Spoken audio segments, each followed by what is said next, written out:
Shalom adik-adik, bagaimana kabar kalian? Kak Charles berharap kalian selalu dalam keadaan yang sehat dan diberkati Tuhan. Dan sekarang mari kita tundukkan kepala kita akan mendengarkan firman Tuhan. Mari kita berdoa.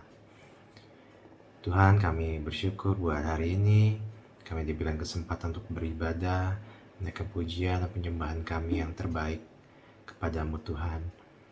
Kami rindu untuk selalu bersekutu denganmu. Tuhan, saat ini kami ingin mendengarkan firman-Mu. Kami buka hati kami untuk mendengarkan sabda-Mu dan berikanlah pengertian kepada kami Tuhan, supaya firman-Mu ini dapat menjadi pelita bagi kaki kami, terang bagi jalan kami.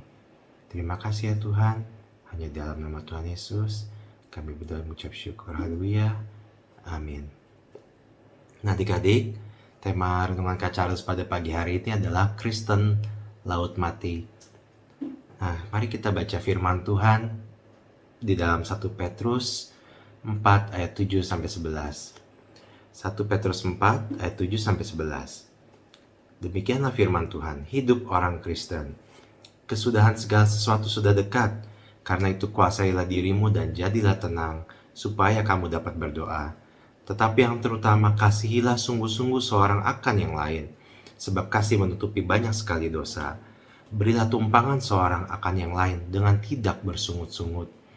Layanilah seorang akan yang lain sesuai dengan karunia yang telah diperoleh tiap-tiap orang sebagai pengurus yang baik dari kasih karunia Allah. Jika ada orang yang berbicara, baiklah ia berbicara sebagai orang yang menyampaikan firman Allah. Jika ada orang yang melayani, baiklah ia melakukannya dengan kekuatan yang dianugerahkan Allah, supaya Allah dimuliakan dalam segala sesuatu karena Yesus Kristus. Ialah yang mempunyai kemuliaan dan kuasa sampai selama-lamanya. Amin. Nah adik-adik tahu ya, Laut Mati yang berada di Israel itu, Laut Mati itu kalau kalian pernah lihat ya, maksudnya pernah pelajari atau lihat di Google gitu, di Wikipedia juga ada, Laut Mati itu sangat asin ya adik-adik, sehingga tidak ada ikan atau tanaman yang dapat hidup di dalam Laut Mati itu. Kondisi laut itu kenapa bisa seperti itu? Karena ada air laut yang masuk ke situ, tetapi tidak akan bisa keluar dari situ. Jadi dia akan terus berada di situ ya, dia tidak bisa mengalir keluar. Jadi masuk terus tapi tidak bisa keluar. Jadi airnya begitu asin dan tidak ada kehidupan di sana ya adik-adik. Nah, Bagaimana jika kondisi laut mati itu seperti kita, anak-anak Tuhan? Kondisi laut mati ini seperti anak-anak Tuhan ya, yang mau menerima gitu ya, tetapi tidak mau memberi. Anak-anak Tuhan yang tidak berbuah ya adik-adik, yang tidak mau melayani, yang kehilangan semangat ya, secara kerohanian mereka gitu ya. Mungkin saja banyak anak-anak Tuhan yang hadir di setiap ibadah, mereka rajin, mempelajari, menerima firman Tuhan. Tetapi kekristenannya itu tidak produktif, tidak menjadi berkat ya adik-adik. Nah, orang-orang seperti ini tidak beda dengan laut mati yang tadi Kak Charles sebutkan. Padahal untuk kita menjadi anak-anak Tuhan yang setia sebagai umat yang percaya kepada Tuhan Yesus, kita harus menjadi pribadi yang bersemangat, kita harus menjadi anak-anak Tuhan yang berbuah, yang menjadi berkat. Ya, kita tidak boleh hanya menerima berkat dari Tuhan ya, tetapi kita juga harus memberi, kita harus melayani orang lain. Nah, adik-adik kita akan belajar bagaimana kita tidak menjadi seperti Kristen laut mati. Kita bisa belajar dari Rasul Petrus yang sudah kita pelajari tadi, yang memberikan beberapa nasihat menjelang kedatangan Tuhan Yesus. Dikatakan di ayat 7 tadi, yang pertama ya adik-adik, kesudahan segala sesuatu sudah dekat. Karena itu kuasailah dirimu dan jadilah tenang supaya kamu dapat berdoa. Yang kita baca di ayat 7 tadi, kita harus menguasai diri. Karena segala sesuatu sudah dekat ya, kita harus menjadi tenang ya adik-adik. Memang dunia ini menjadi semakin jahat. Ya, kita harus bisa menguasai diri, kita harus menjadi tenang supaya kita dapat berdoa. Di Kolose 4 ayat 2 dikatakan, bertekunlah dalam doa, dan dalam pada itu berjaga-jagalah sambil mengucap syukur. Kita sebagai anak-anak Tuhan, kita harus menganggap doa itu sebagai nafas kehidupan orang percaya. Memang benar Tuhan kita adalah Tuhan yang maha tahu ya adik-adik. Dia tahu apa yang kita butuhkan. Tidak ada sesuatu pun yang tersembunyi di hadapan Tuhan. Lalu mengapa kalau Tuhan begitu? Tuhan maha tahu, Tuhan tahu segalanya, kenapa kita harus berdoa adik-adik? Karena Tuhan menginginkan kita untuk selalu bersekutu dengan Dia, untuk selalu berhubungan dengan Dia. Ya, ketika kita berdoa, kita berhubungan dengan Tuhan, kita bersekutu dengan Tuhan. Tuhan mau kita selalu menggantungkan hidup kita kepada Dia. Tuhan mau kita selalu berkomunikasi dengan Tuhan ya. Suatu hubungan dapat hancur karena kurang komunikasi antara kedua belah pihak. Contohnya seperti orang tua dapat hancur hubungannya dengan anak karena kurang komunikasi. Suami dapat hancur hubungannya dengan istrinya karena kurang komunikasi. Kita juga bisa hancur hubungan kita dengan teman-teman kita karena kurang komunikasi ya adik-adik. Demikian juga hubungan kita dengan Allah. Kita harus terus berkomunikasi, kita harus menjaga hubungan dengan Tuhan. Salah satunya dengan berdoa. Sebagai anak Tuhan, doa bukan kewajiban, tetapi kebutuhan kita sebagai orang-orang percaya adik-adik. Jangan pernah kita berkata kalau kita percaya, kita mengasihi Tuhan, tetapi berhubungan berbicara dengannya aja kita selalu berkata tidak punya waktu. Ya, kita harus tenang, kita harus menjalani terus firman Tuhan, kita harus dapat menguasai diri kita ya adik-adik di tengah dunia yang semakin gelap ini. Kita harus tenang dan menguasai diri supaya kita tidak ikut arus dunia ini. Kenapa? Karena kehidupan dunia ini akan menuju kepada kebinasaan. Kita sebagai orang Kristen harus hidup sesuai dengan firman Tuhan. Kita terus terapkan nilai-nilai firman Tuhan dalam kehidupan kita sehari-hari. Nah, yang kedua adik-adik, Rasul Petrus katakan kita harus saling mengasihi satu sama lain. Petrus memberikan contoh yang nyata bagaimana kita bisa mengasihi satu dengan yang lain. Dikatakan kita dapat memberikan tumpangan bagi orang yang membutuhkan tanpa bersungut-sungut. Tuhan Yesus juga berkata di dalam Matius 25 ayat 40 dikatakan, sesungguhnya segala sesuatu yang kamu lakukan untuk salah seorang dari saudaraku yang paling hina ini, kamu melakukannya untuk aku. Kita memberikan tumpangan bukan hanya memberikan tumpangan di rumah kita ya adik-adik, tetapi kita memberikan hidup kita, diri kita. Maksudnya kita memberikan waktu kita untuk orang-orang yang misalnya lagi sedih, lagi terluka, ya, lagi dalam masalah, lagi kepahitan dan lain sebagainya. Saat ini pasti banyak orang-orang yang terluka, banyak orang-orang yang tersakiti karena sudah makin banyak orang yang tidak mau mengasihi. Nah, kita sebagai anak Tuhan, kita bisa mengasihi, kita bisa menguatkan satu dengan yang lain. Kita harus menopang kehidupan orang lain juga ya adik-adik.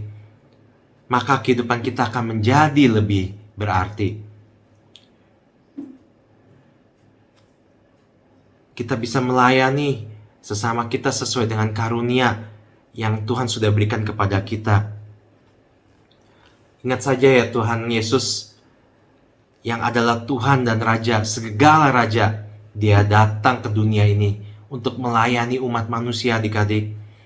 Bukan untuk dilayani, apalagi kita anak-anak Tuhan. Kita patut mencontoh Tuhan Yesus yang datang untuk melayani. Kita bisa melayani sesuai dengan karunia yang Tuhan berikan.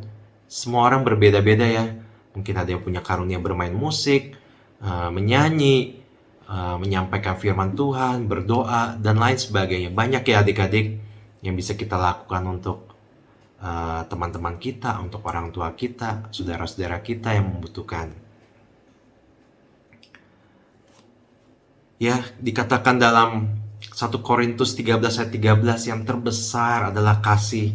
Kasih adalah nilai hidup tertinggi seorang Kristen sebagai anak Tuhan ya. Kita harus saling mengasihi, kita harus menjadi terang di dunia semakin gelap ini. Ya. Kita harus menjadi garam di dunia yang sudah semakin tawar dengan kasih. Jika tanpa kasih maka kerohanian kita juga akan mati. Gereja yang tidak mengasihi, gereja juga akan mati ya. Nah, di 1 Korintus 13 ayat 1-3 juga ditekankan, sekalipun aku dapat berkata-kata dengan semua bahasa manusia dan bahasa malaikat, tetapi jika aku tidak mempunyai kasih, aku sama dengan gong yang berkumandang dan canang yang gemerincing. Sekalipun aku mempunyai karunia untuk bernubuat, dan aku mengetahui segala rahasia dan memiliki seluruh pengetahuan, dan sekalipun aku memiliki iman yang sempurna untuk memindahkan gunung, tetapi jika aku tidak mempunyai kasih, aku sama sekali tidak berguna. Ayat ketiga, dan sekalipun aku membagi-bagikan segala sesuatu yang ada padaku, bahkan menyerahkan nyawaku, tubuhku untuk dibakar, tetapi jika aku tidak mempunyai kasih, sedikit pun tidak ada faedahnya bagiku. Nah adik-adik, kita harus belajar ya. Sebagaimana Rasul Petrus sudah memberikan contoh kepada kita, kita harus mengasihi sesama kita ya. Nah, yang terakhir ya adik-adik, yang ketiga, dikatakan, lakukanlah segala sesuatu untuk kemuliaan Allah, sebab salah satu tujuan kita diciptakan adalah untuk memuliakan nama Tuhan. Di dalam ayat ini, Petrus memberikan contoh kepada kita. Yang pertama adalah ketika kita berbicara, hendaklah kita menyampaikan firman Tuhan. Jadi kita jaga mulut kita ya adik-adik. Kita harus bisa menguasai lidah kita. Ya, kita harus menyampaikan isi firman Tuhan, bukan kata-kata kita ya. Karena kita ini manusia yang lemah. Pastilah kita